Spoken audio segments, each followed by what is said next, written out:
da America ma Genonia Korea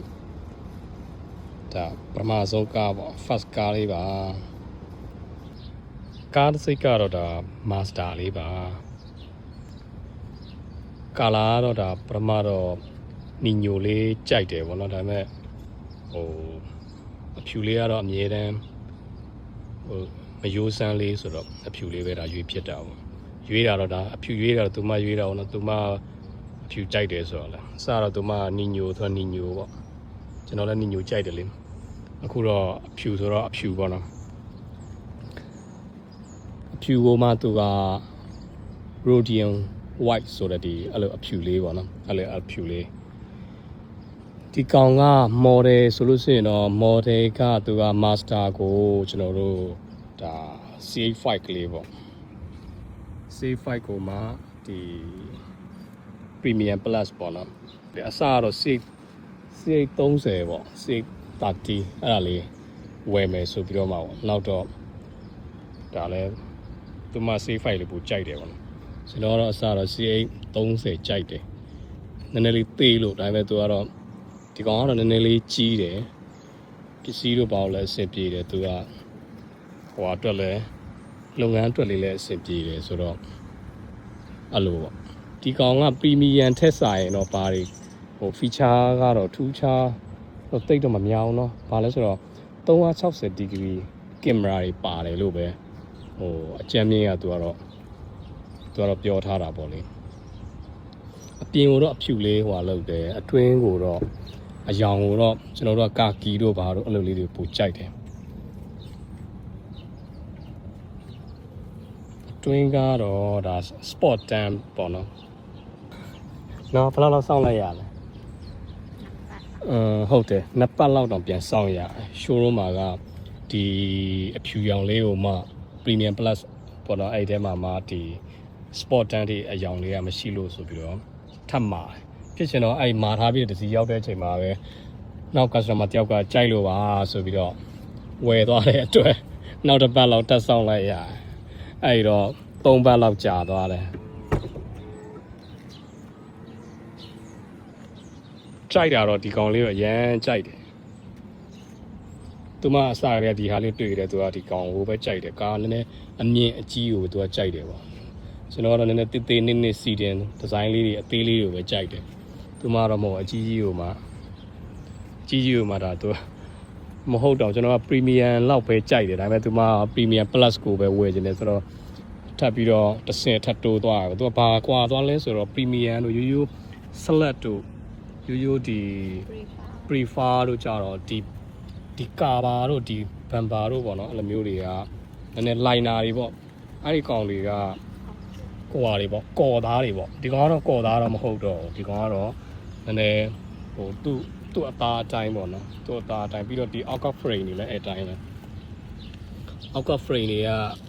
ဟိုကော်သားတွေမဟုတ်ဘူးပေါ့ဒီကောင်တွေတော့လုံးဝအမာသားအကျွတ်သားတွေအကုန်လုံးပေါ့နော်သူ့ဟိုအတိုင်းဖြစ်သွားတာပေါ့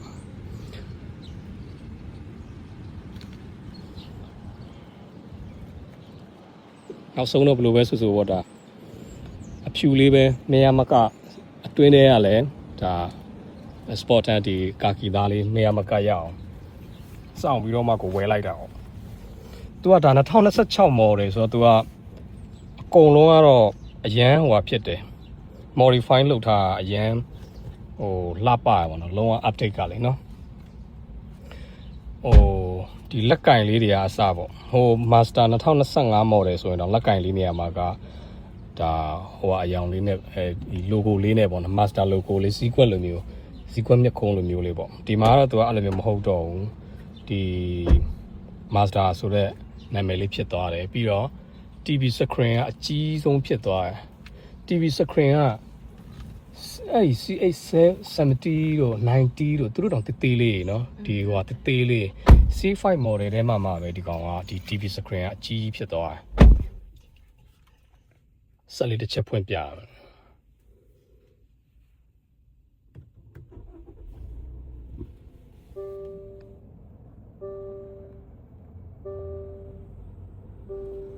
TV screen ကအရင်ကြီးပဲ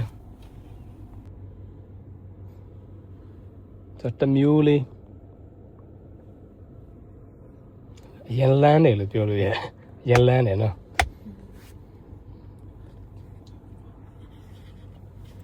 ဒီမာစတာဆိုတော့စာတန်းလေးအစကုန်တော်တော်ကြွေဖို့ကောင်းနောက်သူကဆန့်ရှိတ်တို့ပါတော့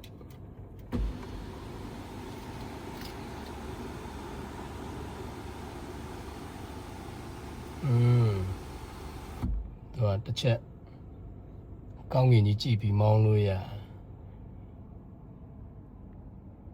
အစတော့ Toyota လေးဒီ2026 model အသစ်ကလေးဝယ်ဖို့စိတ်ကူလောက်တာအောင်ဒါပေမဲ့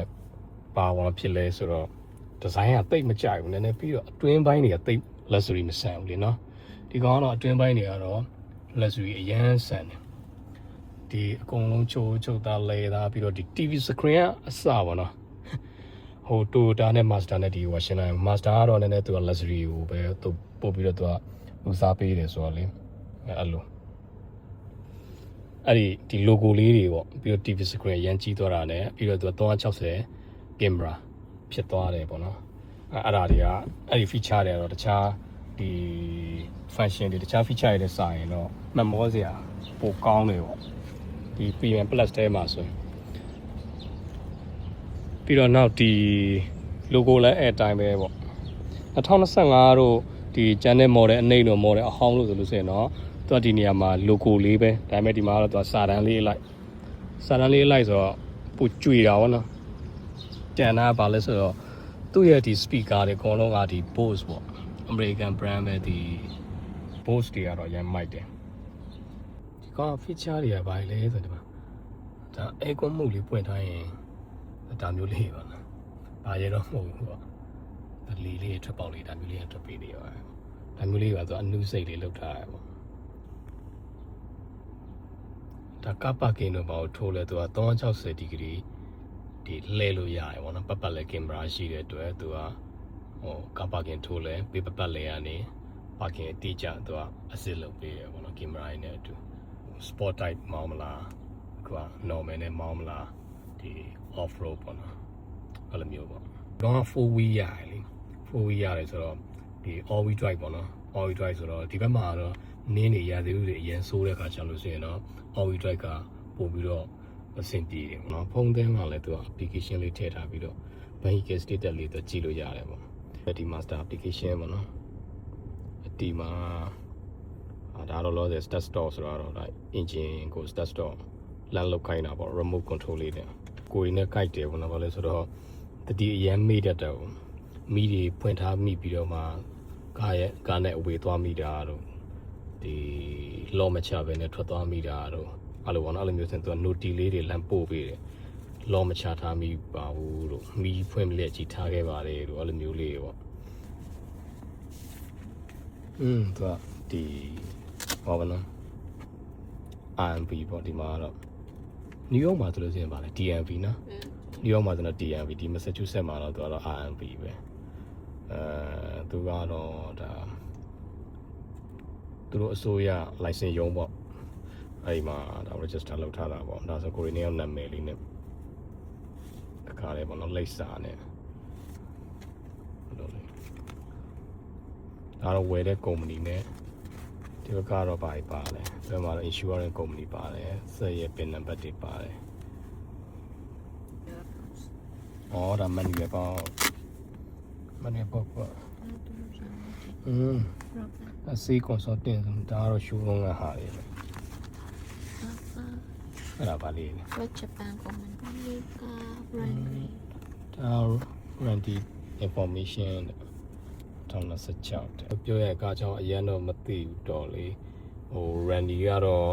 ဟို9နှစ်စာ randy နော်9နှစ်စာ randy ဝယ်လိုက်တယ်ပေါ့နော်သူကတော့ထပ်ဆောင်ပေါ့ကားတန်ဖိုးရဲ့ထပ်ဆောင်$3000လောက်ပေါ့အဲ့လောက်တော့ထပ်ဆောင်တော့ပေးလိုက်ရတယ်ပေါ့နော်ဒါပေမဲ့သူက9နှစ်စာဆိုတော့တန်ပါတယ်နော်9နှစ်စာဆိုတော့အဲ့ပါလဲဆိုတော့ electrical နဲ့ပတ်သက်တာနဲ့ mechanical နဲ့ပတ်သက်တာနဲ့မျိုးကို9နှစ်စာသူတော့ randy ပေးတယ်ကြိုက်တဲ့ master location ပေါ့နော်လောလောဆယ် Massachusetts ပေါ့ဒါမှမဟုတ်ဒီ California ဘက်တွေသွားတာတို့ New York ဘက်တွေသွားတာတို့ ချား state တွေပဲသွားတဲ့အခါမှာလည်းကြိုက်တဲ့အဲ့ဘက်မှာရှိတဲ့အနီးဆုံး master showroom တွေမှာသူကသွားပြီးတော့မှဒါ service အပ်လို့ရတယ်ပေါ့နော်အဲ့တော့ကားကအထားခဲ့ရမယ်ဆိုရင်တောင်းသူတို့ကအဲ့ဒီမှာကားတစ်စီးအငါးပေါ့အဲ့လိုလေးပေးလိုက်မှာနော်အစားတို့အဲ့လိုမျိုးလေးပေါ့နော်အစားတို့ပေးသုံးထားမှာပေါ့ပြီးကိုကားကအကုန်လုံး issue တွေ fault တွေအကုန်ပြင်ပြီးသွားပြီဆိုရင်တော့ကိုကားနဲ့ကိုပြန်ယူပေါ့နော်အဲ့လိုမျိုးလေး return ပြန်ရတယ်ပေါ့အဲ့လိုမျိုးလေးအဲ့လိုမျိုးစားပေးပေါ့အဲ့ဒါတော့ထပ်ဆောင်ဝယ်လိုက်တာပေါ့နော် in case ပေါ့ဘာလဲဆိုတော့9နှစ်လောက်ထိကိုတော့3000လောက်ပဲဆိုတော့လည်းreason ပဲဖြစ်တယ်ပေါ့နော် engine wine နှစ်ခေါက်တော့ပေးလဲတယ်ပေါ့နော် free အလကားထည့်ပေးတာပေါ့အဲဒီ service ကလည်းတတ်ထည့်ပေးတာပေါ့နော်သူတို့ကလည်းသူတို့ကျန်တာကတော့အလကားတော့ဘာမှမရအောင်နော်အလကားတော့ဘာမှမရအောင်စီအပြည့်ဖြည့်ပေးတယ်အဲ့တခုပဲရတယ်ကျန်တာကတော့အကုန်လုံးချက်ချက်တွေကြီးပဲပေါ့နော် review လုပ်တာပဲပေါ့ကားစက်ကောင်လည်းလောလောဆယ်တော့ဒါအစ်စ်ဆိုတော့ဖုန်းတော့ဘာတော့မရှိသေးဘူးပေါ့လေဒါကတော့မြန်မာအယူပါဗျာရန်ကုန်ကသူ့မမကဒီကားကိုပရိတ်ရည်လေးတွေရွှေငွေကြီးပေါ့နော်အဲ့ဒါနဲ့ဆရာတော်ဘုရားကြီးရဲ့ဒီ ရေချိုးလေးနဲ့ပေါ့အဲ့ဒါလေးဟိုဟာလုပ်ပြီးတော့ရေးရည်လေးနည်းနည်းပါပါပတ်ဖြန်းပေးပါဆိုတော့ညာလေးပတ်ဖြန်းပေးမှာပြန်ကင်းပါပြီ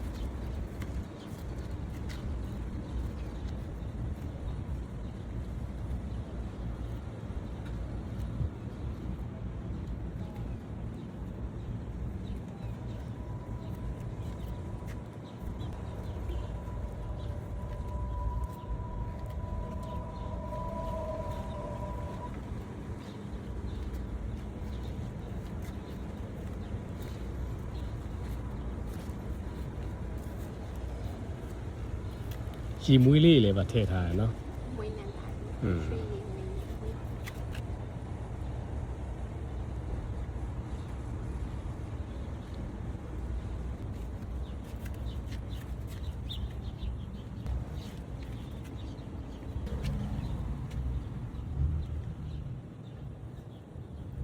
ရပါပြီ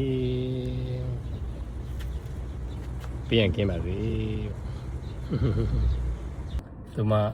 ကြိုက်တဲ့အကြိုက်ဆုံးကိုရွေးတာပေါ့နော်ရွေးရပါတော့အဲ့လိုပါ